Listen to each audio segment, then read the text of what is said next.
Pemirsa, aku lagi siap-siap berenang nih, tapi tahukah pemirsa, berenang itu kan sangat banyak manfaatnya untuk kesehatan.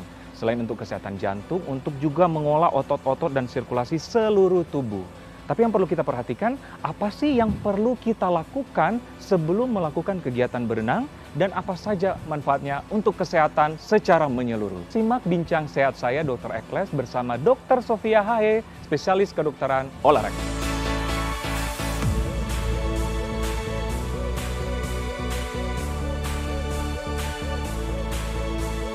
Dokter Sofia, ini lagi semangat olahraga nih, renang nih.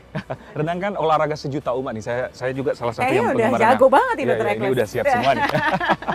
Oke, dokter, kita akan membahas soal berenang. Berapa kali sih idealnya berenang, dokter? Nah, sebenarnya kalau kita bahas soal frekuensi dan intensitas berenang nih, ya berenang itu masuk ke dalam olahraga yang intensitasnya sedang. Sedang? Iya, jadi maksudnya intensitas sedang itu apa? Ketika kita kemudian melakukan aktivitas atau olahraga berenang ini, kita masih bisa mengejar nafas gitu. Nah, jadi itu kategori sedang ya? Iya, itu intensitas sedang. Tapi bukan hanya intensitas sedang nih, tapi juga low impact. Kenapa low impact? Atau apa maksudnya low impact? Low impact itu adalah olahraga yang sebenarnya beban ke lututnya itu rendah. Jadi impact terhadap, kalau kita bilang low impact, maksudnya adalah impact terhadap lutut. Jadi ini bersahabat terhadap lutut. Jadi kalau kita sudah tahu frekuensi, kalau kita sudah tahu karakteristik dari olahraga berenang ini, maka frekuensi yang tepat sebenarnya mau itu 3 kali, mau itu 5 kali seminggu, setiap hari pun nggak apa-apa. Karena balik lagi, resiko untuk kesehatan lututnya rendah, kemudian frekuensi atau intensitasnya juga bisa kita kontrol. Yang penting tidak ngos-ngosan gitu ya, sesuai dengan tingkat kebugaran kita saat ini. Benar, malah untuk kesehatan bagus ya? Bagus banget. Nah, ada kan orang yang hobi tuh berenang karena mungkin waktunya ya. Ada yang tengah malam, ada yang sore atau pagi-pagi. Idealnya kapan sih, Dok, waktunya? Nah, kalau untuk berenang ini sebenarnya yang lebih pas adalah apakah kita punya resiko kesehatan tertentu gitu ya. Contohnya misalkan kalau kita sudah punya gangguan jantung gitu ya, atau sudah ada kelainan jantung, biasanya perubahan suhu itu jadi sangat sensitif. Jadi kalau airnya suhunya terlalu dingin, untuk orang-orang yang punya gangguan atau kelainan jantung, jadi harus lebih berhati-hati. Jadi mungkin jangan pilih terlalu pagi atau subuh-subuh ketika suhu airnya dingin banget. Atau jangan pilih pas malam-malam pas air atau suhu airnya itu dingin juga. Benar-benar, berarti disesuaikan dengan kondisi badan juga ya.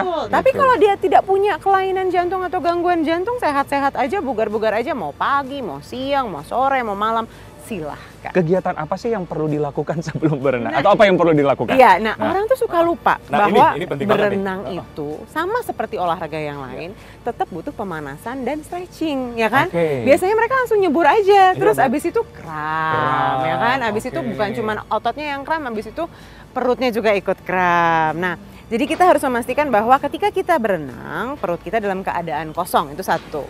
Perut kosong? Dalam keadaan kosong, bukan baru makan ya. Karena kalau baru makan, ada makanan di perut, kemudian aliran darahnya ke perut, malah susah untuk pergi ke tangan dan kaki yang harusnya bergerak ketika kita berenang. Idealnya berapa jam setelah makan? Nah, 1-2 jam sesudah makan. 1-2 jam sesudah makan. Jadi berhenti makan jam 1 nih, paling cepat boleh mulai berenang jam 3. Sebelum aku mau ini nih, berenang nih, apa sih manfaatnya untuk kesehatan? Mungkin pemirsa juga ingin tahu. Ya, betul. Nah, olahraga berenang ini sebenarnya masuk ke dalam olahraga yang sifatnya kardio. Kardio olahraga kardio. Olahraga kardio atau kita sebutnya olahraga aerobik gitu. Jadi maksudnya apa? Olahraga kardio atau aerobik ini adalah olahraga yang meningkatkan denyut jantung dan melatih kesehatan jantung dan paru-paru kita dan pembuluh darah kita. Nah, jadi manfaat dari olahraga ini adalah tentunya satu, menyehatkan jantung. Ya kan? Kedua, menyehatkan paru-paru dan pembuluh darah juga karena sirkulasi jadi lebih lancar. Tapi nggak berhenti di situ sebenarnya, karena bagaimanapun juga meskipun di dalam kolam renang ini berat badan kita jadi lebih ringan gitu ya, karena gravitasinya lebih ringan, tapi tetap kita menggerakkan otot. Jadi ada juga sebenarnya manfaatnya terhadap kekuatan otot dan ketahanan otot. Jadi kekuatan otot seluruh tubuh? Betul, betul. Nah, ini manfaat yang sebenarnya bisa digunakan untuk teman-teman atau bapak ibu yang punya penyakit namanya osteoartritis. atau radang sendi, terutama biasanya di lutut ya. Benar. Gitu. Karena bebannya berkurang juga. Betul. Nah, jadi kalau kita ngomongin soal osteoartritis, sebenarnya obat olahraganya nih ya, atau terapi olahraganya itu adalah latihan kekuatan otot kaki.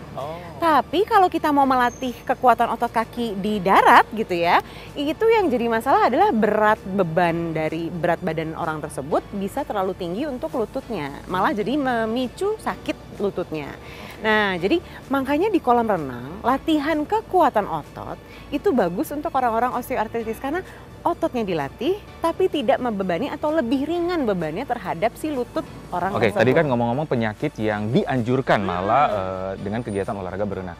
Kalau yang kontraindikasi dokter atau tidak dianjurkan? Yang pertama tentunya adalah orang-orang yang tidak biasa berenang. Jadi mungkin baru belajar berenang, kemudian nafasnya tidak terlalu teratur atau tidak bisa dijaga dengan berenang gitu ya. Sebenarnya ada yang bilang asma ini bagus dengan berenang. Tapi kalau di awal-awal belum terbiasa, justru harus hati-hati nih untuk berenang. Karena malah bisa men-trigger kejadian asmanya atau serangan asmanya. Apalagi kalau airnya dingin. Karena kadang-kadang ada orang yang trigger asmanya adalah suhu dingin. Nah, jadi hati-hati itu yang pertama. Yang kedua adalah seseorang dengan cedera, entah itu cedera bahu atau cedera lutut yang tidak dapat digerakkan secara maksimal. Jadi kita bilangnya range of motion atau gerak sendi atau ruang sendinya. Kalau misalkan dia cuma bisa gerak segini gitu ya, padahal dia harusnya gerak segini gitu, mungkin jangan dulu karena takutnya malah men-trigger cederanya. Jadi cedera akut lah intinya ya. Seseorang dengan cedera akut, seseorang yang tidak terbiasa berenang, seseorang yang sensitif dengan suhu air itu. Tapi apakah memungkinkan mereka untuk berenang atau memang tidak dianjurkan? Mungkin sebenarnya, tapi ya tidak saat itu ya. Jadi biasanya ada proses adaptasinya. Ada proses dan mungkin dalam pengawasan juga. Betul, harus diawasi oleh dokter dan tenaga ahli. Kadang-kadang kan berenang atau selagi berenang tidak teman-teman kram. Nah, apa yang harus dilakukan sebelum berenang supaya mencegah tidak terjadi kram ini dokter? Apalagi sering banget kan biasanya Nah, memang yang pertama adalah kita stretching dulu nih sama pemanasan yang cukup supaya sirkulasi. Kenapa sih kita bisa terjadi kram? Satu, sirkulasi darah biasanya tidak lancar sampai ke jari-jari atau sampai ke daerah yang mengalami kram tersebut. Jadi kita harus memastikan sirkulasi oksigen, sirkulasi darah sampai ke perifer atau ke ujung. Nah, caranya atau salah satu caranya adalah dengan stretching tadi. Nah, yang kedua adalah jogging keliling kolam renang tersebut. Karena memastikan bahwa begitu denyut jantungnya naik, sirkulasinya juga jadi lebih lancar. Itu yang kedua. Yang ketiga nih, seringkali karena kita mentang-mentang olahraganya di air, kita lupa minum. Kalau olahraganya di daratan, kita haus ya kan. Tapi mentang-mentang di air, lihatnya air juga. Jadi lupa minum. Haus, iya. Nah, padahal salah satu cara untuk mencegah cedera kram ini adalah dengan minum air putih. Jadi setiap sekitar setengah jam kita olahraga, kita tetap harus minum kurang lebih 200 sampai 300 cc air putih. Ini kegiatan sepele, tapi ini yang sering kita lupain ya. Betul banget. Stretching atau beberapa gerakan yang dilakukan sebelum berenang. Kita peragain langsung Nah, Nah, pertama pokoknya paling gampang adalah dari atas sampai bawah. Karena kalau kita berenang kita gerakin seluruh badan dari atas sampai bawah. Bahkan kalau gaya bebas kan kita noleh-noleh juga ke kanan kiri kan. Nah, jadi stretchingin dulu nih otot lehernya. Leher dulu berarti seperti gini? Yes, betul banget. Nah, jadi otot leher yang samping kita regangkan, tahan sekitar 15 hitungan. Jadi 15 hitungan ya? Ya, 1, 2, 3, 4, 5, 6, 7, 8, 9, 10, 11, 12, 13, 14, 15. Biasanya orang tuh berhenti di 8, ya kan? Mestinya 15? Mestinya minimal 10 sampai 15. Baru? Nah, baru sisi satunya.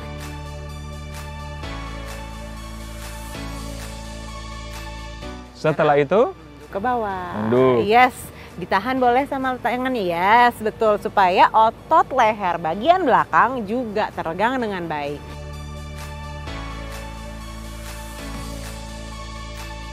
Bagian bahu dan tangan nih, ya kan? Pertama kita mobilisasi dulu, putar dulu keluar. Putar keluar. Ya, berapa 2, kali dokter? 10 kali, 3, 4, 5, 6, 7, 8, 9, 10 arah berlawanan. Yes, 1, 2, 3, 4, 5, 6, 7, 8, 9, 10. Sekarang tangan nih, ya kan? Penting banget nih karena kita pakai tangan. Kita stretch dulu ke depan, tahan.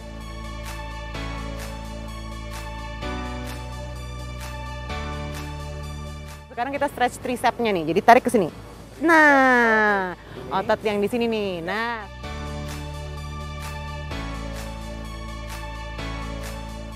Punggung nih. Punggung gimana? Jadi kita dorong ke depan. Yes. Pastikan otot punggungnya tertarik sampai rasanya ke depan.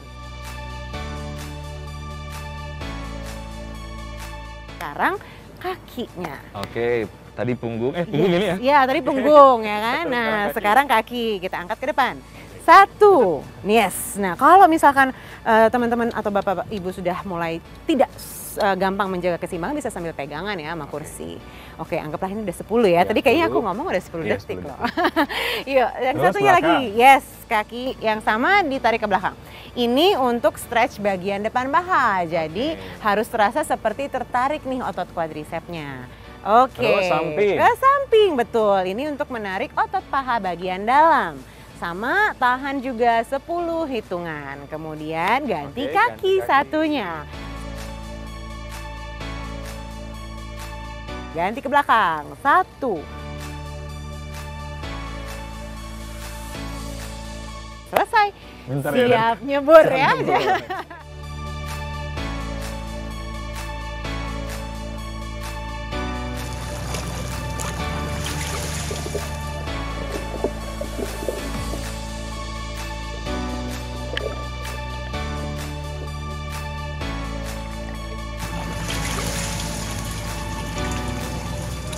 Oke pemirsa, itulah tadi perbincangan saya dengan Dr. Sofia Haya, spesialis kedokteran olahraga. Ternyata berenang sangat banyak manfaatnya untuk kesehatan.